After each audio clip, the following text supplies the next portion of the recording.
લગભગ ભારે ગતિના પવનો ફૂંકાશે અને કાચા મકાનના સાપડા ઉડી જાય તેવા પવનો હવે ધીરે ધીરે ફૂંકાવાની શક્યતા રહે છે.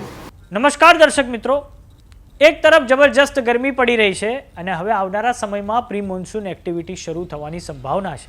ત્યારે હવામાન નિષ્ણાંત અંબાલાલ કાકા દ્વારા આવનારા સમયમાં વરસાદ અને ગરમીને લઈને આગાહી કરવામાં આવી છે, જેમાં તેમના દ્વારા કહેવામાં આવ્યું છે કે આગામી સમયમાં ધીમે ધીમે ગરમી ઘટશે. આ ઉપરાંત આંધી વંટોળનું પ્રમાણ પણ વધવાનું છે.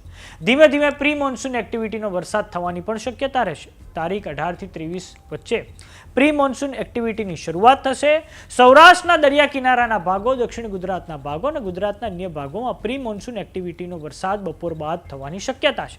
આ પ્રી મોન્સૂન એક્ટિવિટી દરમિયાન ભારે ગતિના પવનો ફૂંકાશે અને કાચા મકાનના છાપરા ઉડી જાય તેવી પણ સંભાવના છે. તાવો સાંભળી હવામાન નિષ્ણાંત અંબાલાલ કાકાએ શું આગાહી કરી છે. હવે ધીરે ધીરે ગરમી ઘટશે, ધૂળકાટ ચડશે, બપોર પછી ધૂળકાટ જેવું જણાશે.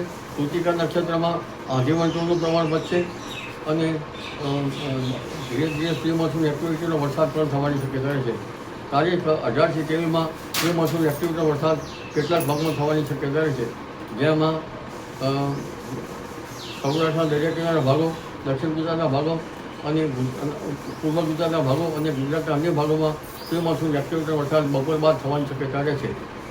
આ ઉપરાંત લગભગ ભારે ગતિના પવનો ફૂંકાશે અને કાચા મકાનના સાપડા ઉડી જાય તેવા પવનો હવે ધીરે ધીરે ફૂંકાવાની શક્યતા રહેશે.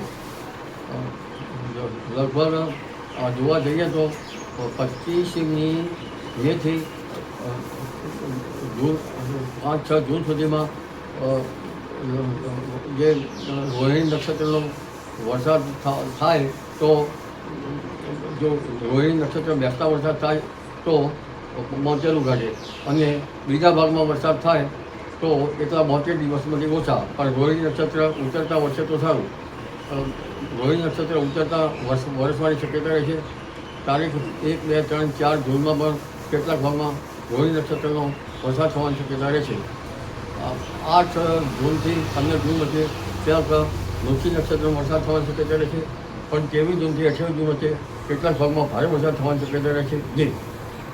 વાત કરીએ વાવાઝોડાની, તો બંગાળની ખાડીમાં એક વેલ માર્ક લો પ્રેશર એરિયાનું સર્જન થયું છે. સંભાવના છે કે આવનારા સમયમાં તે વધારે મજબૂત બન્યું તો તે ચક્રવાત બની શકે છે. વાત કરીએ અરબી સમુદ્રની, તો સાઉથ વેસ્ટ અરેબિયન સી અને લક્ષદ્વીપના એરિયામાં એક સિસ્ટમ બની છે, પણ હવામાન ખાતું કહે છે કે તેની પણ સંભાવના ખૂબ ઓછી છે કે તે વાવાઝોડામાં પરિણમે.